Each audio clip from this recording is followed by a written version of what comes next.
हरे कृष्णा। आप सभी को शरद पूर्णिमा की हार्दिक शुभकामनाएं। इस बार शरद पूर्णिमा बहुत ही खास होने वाली है। सबसे पहली बात तो शरद पूर्णिमा के दिन ही साल का आखिरी चंद्र ग्रहण भी लगने वाला है।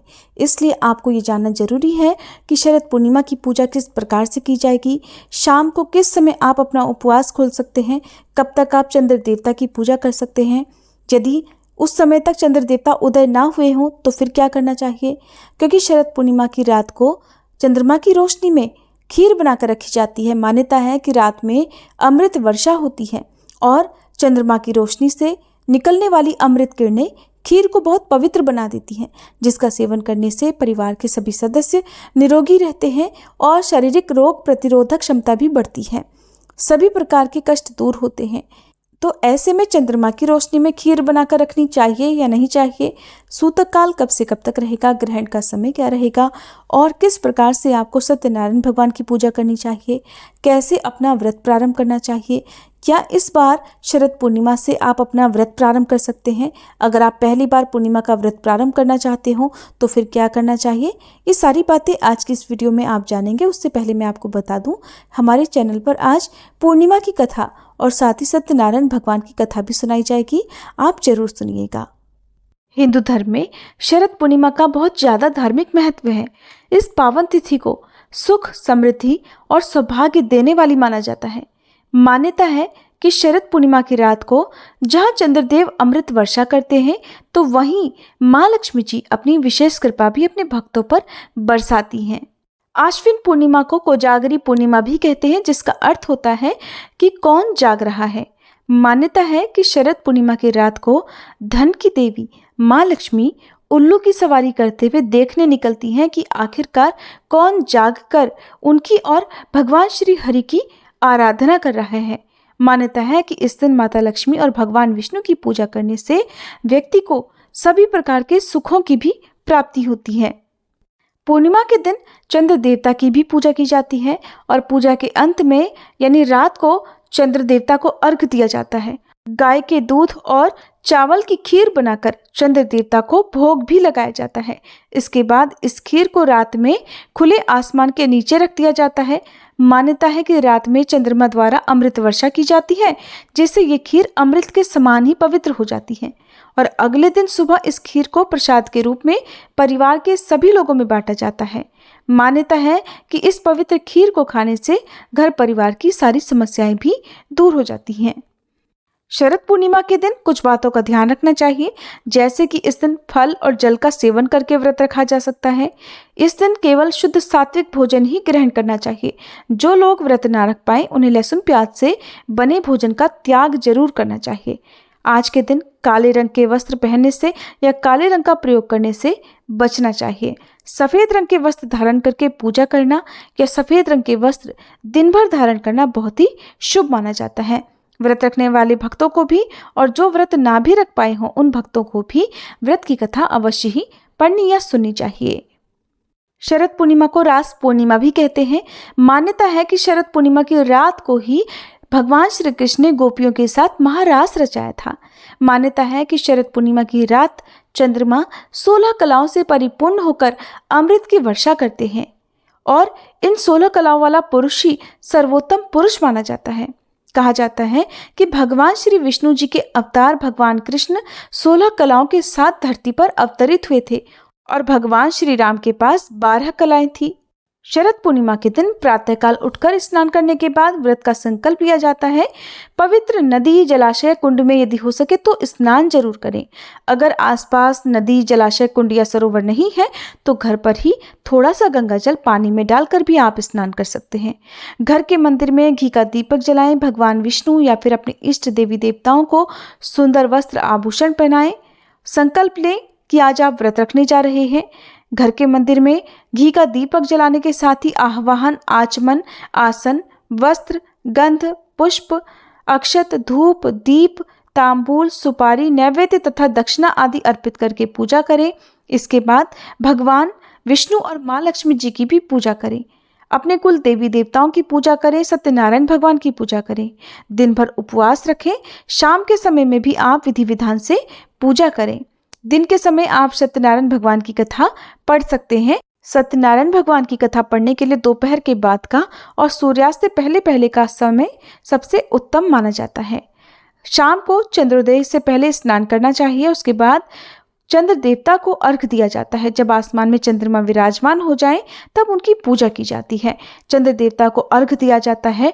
ओम श्रांग श्रींग स्रों सह चंद्रमसे नमः इस मंत्र का जाप करके जो खीर आपने बनाई है उसका भोग चंद्र देवता को लगाया जाता है। रात के समय अपने घर के मुख्य द्वार पर दीप जरूर जलाएं। आसपास जहां कहीं भी संभव हो, चौराहे पर, आसपास मंदिर में, पवित्र वृक्ष के नीचे, पीपल के पेड़ के नीचे एक दीपक जरूर जलाएं। अगर कुंवारी कन्याएं शरद पूर्णिमा का व्रत रखती हैं तो उन्हें मनवांछित वर की प्राप्ति होती है। उनके जीवन के सभी दुख दूर होते हैं। दाम्पत्य जीवन सुखद बनाने के लिए सुहागिन महिलाएं इस व्रत को रख सकती हैं। निसंतान महिलाएं संतान प्राप्ति की कामना से भी इस व्रत को रख सकती हैं। पूर्णिमा के व्रतों में बहुत शक्ति होती है। जैसी कामना और जैसे विश्वास के साथ इस व्रत को रखा जाता है, भगवान और माँ लक्ष्मी अपने भक्तों की उन सभी मनोकामनाओं को पूर्ण करते हैं। अब बात करते हैं इस बार की पूर्णिमा की, क्योंकि साल 2023 में आखिरी चंद्र ग्रहण भी रात को लगने जा रहा है। ऐसे में सबसे पहली बात तो ये ग्रहण हमारे देश में भी दिखाई देगा और इसका सूतक काल भी हमारे देश में मान्य होगा। और जब सूतक काल लगता है तो ग्रहण संबंधी नियमों का या सूतक संबंधी नियमों का पालन भी किया जाता है। ऐसे में इस बार पूर्णिमा का जो व्रत है वो बहुत ज़्यादा लंबा नहीं होगा। आपको व्रत सूतक काल लगने से पहले पहले ही खोल लेना होगा, क्योंकि ये ग्रहण रात के समय लगने वाला है। मध्य रात्रि के समय लगेगा, जो कि शनिवार और रविवार के बीच में लगने वाला है। ऐसे में सूतक काल शाम 4:06 से प्रारंभ हो जाएगा, यानी शरद पूर्णिमा को शाम 4:06 से ग्रहण का सूतक काल लग जाएगा। तो आपको इस बात का ध्यान रखना है कि शाम 4:06 से पहले पहले आप शाम की जो भी पूजा है, कथा सुनना है, वो सब काम आप सूतक काल लगने से पहले पहले समाप्त कर लें। उसके बाद अपने मंदिर में कपड़ा रखें या फिर किवाड़ लगा लें, यानी मंदिर के कपाट बंद कर लें, क्योंकि सूतक काल के दौरान या ग्रहण की अवधि में मंदिरों में ना तो पूजा की जाती है, ना ही मंदिर की मूर्तियों को या पूजन सामग्री को स्पर्श किया जाता है। अगर आपने खीर बनाई है तो उसमें आप कुशा या तुलसी के पत्ते डालकर रख सकते हैं। खाने पीने की जो भी वस्तुएं हैं उन सभी में कुशा या फिर तुलसी के पत्ते डालकर जरूर रखें, जिससे कि ग्रहण से कोई भी अशुभ प्रभाव खाने पीने की वस्तुओं पर नहीं पड़ता है। ग्रहण की समाप्ति के बाद कुशा या तुलसी पत्र निकालकर फेंक दें और उसके बाद इन वस्तुओं का सेवन किया जा सकता है। अब क्योंकि शरद पूर्णिमा की रात को ही जो खीर बनाई जाती है उसे चंद्रमा की रोशनी में रखा जाता है।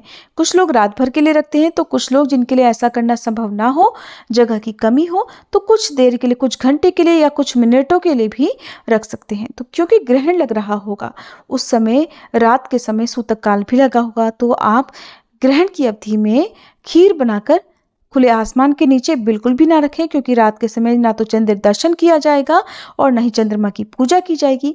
ऐसे में खुले में खीर आप भूले से भी ना रखें। इसके लिए आपके पास 2 उपाय हैं। या तो आप ग्रहण की समाप्ति के बाद अगला दिन जब लग जाता है, अगली तिथि प्रारंभ हो जाती है, तो ग्रहण की समाप्ति के बाद अगले दिन के ब्रह्म मुहूर्त में आप खीर बनाकर रखें।